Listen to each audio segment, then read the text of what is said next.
Thanks for listening. This is Brian Hurley from Business Performance Improvement. The podcast Lean Six Sigma Bursts are short lessons, comments, Q&A, and insights.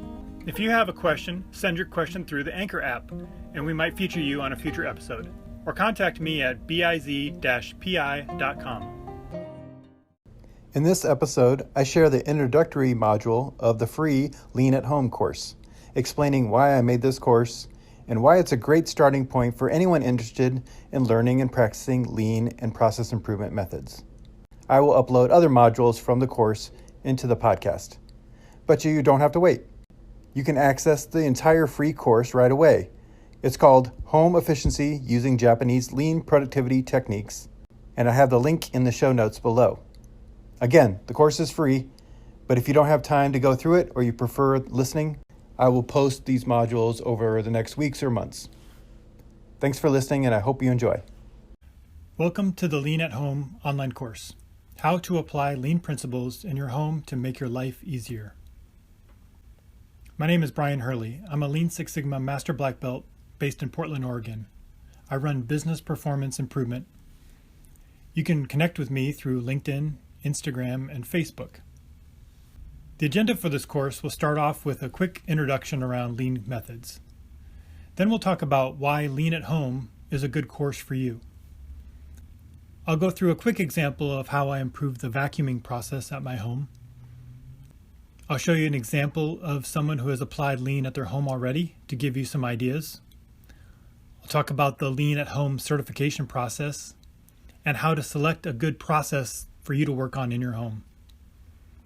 We'll take a look at Lean applied in the kitchen for making a meal. Then we'll run through some key concepts and tools of Lean, such as data collection, process mapping, 8 forms of waste, 5S workplace organization. I'll also go through an example of a sewing room 5S activity I supported. We'll also talk about error proofing and putting together good documentation. I'll recap with a summary of the certification program and give you an example of what the certification documentation will look like, provide you with some resources, and then summarize what we covered. Let's get started. What is Lean? Some people think it's a way of cutting down and taking away, but in fact, it was a methodology that was popularized using the best practices of American and Japanese productivity techniques.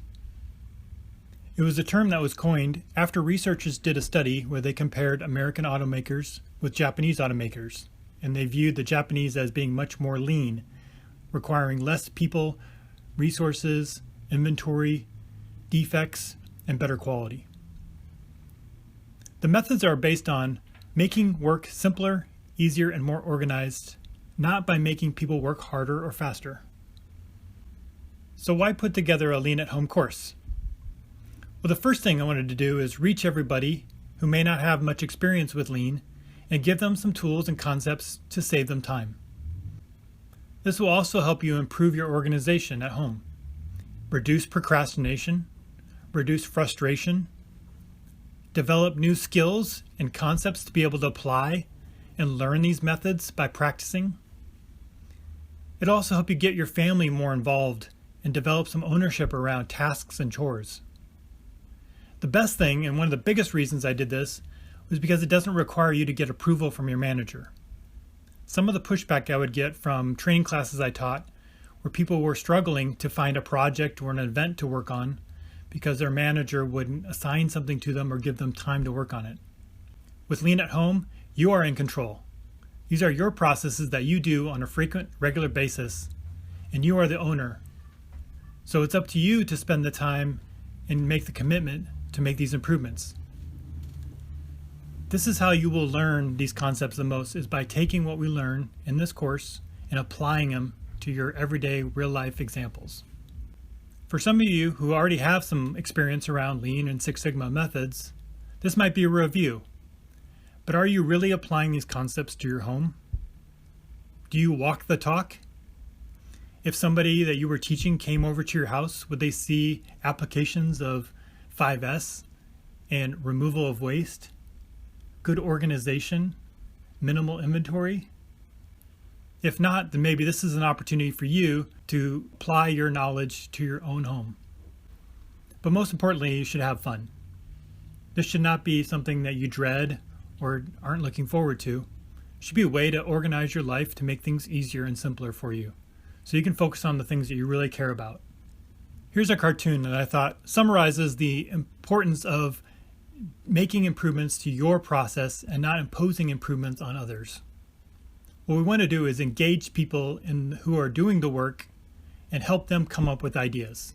If we try to tell people how to do their job differently or how to do the chore or the task differently, it's going to be met with resistance. This is a core concept that works not only in your home, but especially at work.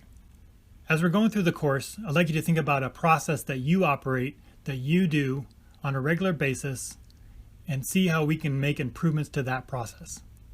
I've been practicing Lean and Six Sigma methods for over 20 years now. But I'd have to admit that I didn't really apply all those concepts to my home. One day as I was putting together this framework of a course, I started to realize that I had some inefficiencies that I hadn't addressed. One of the tasks that I have is vacuuming the home. The current state was that I would plug the vacuum into the wall, and because the cord wasn't long enough, I would then move it to the other side of the house, plug it in there, and then go into the other end of the house and plug it in there. So I would end up plugging the outlet into the wall 3 different times. Because it was also stretching out really far, sometimes the vacuum would fall over and it would leave a mark on the wall. And there's potential that I could have broken or damaged the vacuum when it fell. There had to be a better way of doing that. So after I sat back and really thought about the techniques I teach and some of the struggles I was having, I came up with a couple ideas that I tested out. The first thing is that I added an extension cord so that I could eliminate the replugging into the wall multiple times. The second thing I did is I started to move things off of the floor so that there was fewer things to vacuum around to make the job easier. I then came up with the design of a backpack format for the vacuum that was easier to maneuver around so it wouldn't fall over and hit the wall as much. As you can see in the picture, this is a prototype that I developed. After practicing and playing around with that, it seemed to work really well. I later purchased a vacuum with a backpack on it to make it even easier. That does a great job of helping me maneuver through the home. As you can see, this wasn't a very complicated solution. It just required me to take a step back and really think about the process, think about the waste that I was incurring, and come up with some simple ideas. And that's what we're looking for with your Lean at Home certification. Make some simple improvements to a process that you do very often, whether that's daily or weekly or monthly, so you can make it easier, simpler, requiring less time and less struggle. Lean6sigmadefinition.com has a list of glossary items about popular process improvement terms, along with a history of Lean and Six Sigma methods, and key influencers like Dr. Edward Stemming, Henry Ford, Taiichi Ohno, Shigeo Shingo, and many more. You can also learn how to access affordable Lean and Six Sigma training and certification. Visit Lean6sigmadefinition.com.